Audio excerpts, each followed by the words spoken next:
Investigator David Hammer has spent years working with Ukrainian journalists, and tonight he reports that Ukrainians abroad and really here in New Orleans as well are bracing for a long battle to defend their democracy. Loyola Business School professor Leo Krasnozon is watching helplessly from New Orleans as Russia invades his homeland of Ukraine. Ukrainians are very afraid about what's going to happen next. Personally, I'm concerned that Russia will escalate the situation, and it will affect every single Ukrainian. Russian troops have entered the Ukrainian cities of Luhansk and Donetsk, not far from where Krasnozon grew up in the 1980s in Kharkiv. He said his friends and family there have suitcases packed, ready to flee. Any normal person will be heartbroken about the situation.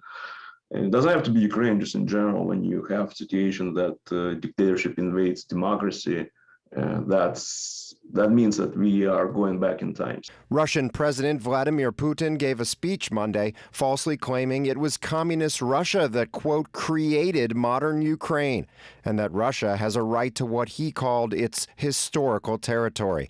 But Putin is a former KGB agent who peddles in disinformation, and historians agree he's contradicting the clear facts that Ukraine's capital, Kiev, was founded centuries before Moscow even existed, that Ukraine was an independent country more than 100 years ago, and that Russia signed an agreement in 1994 assuring Ukrainian sovereignty in exchange for Ukraine giving up the world's third largest nuclear arsenal.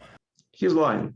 That's the very simple answer. He's lying. And listening to those lies is especially hard for Oleg Khomenok. I can just be a little angry of these stupid things that I listen. He brought me to Kiev in December 2019 to speak at an investigative reporting conference, and I got to see firsthand Ukraine's dedication to its independence from Russia. This is Maidan Square, Independence Square in the heart of Kiev, and every time over the last 3 decades that Ukrainians have tried to break away from Russian control, they've gathered here in protest. The last time in 2014 when security forces fired on the crowd, and the president at the time, Viktor Yanukovych, was forced to flee to Russia.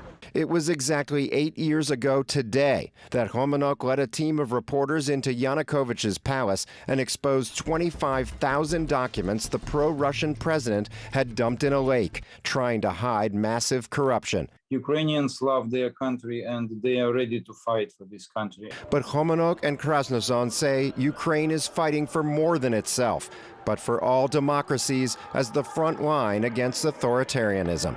Everyone hoped that the Cold War has gone and we don't have to go back to this situation again, but we are back in a situation that sounds like the Cold War, looks like the Cold War, is probably the Cold War. David Hammer, Eyewitness News.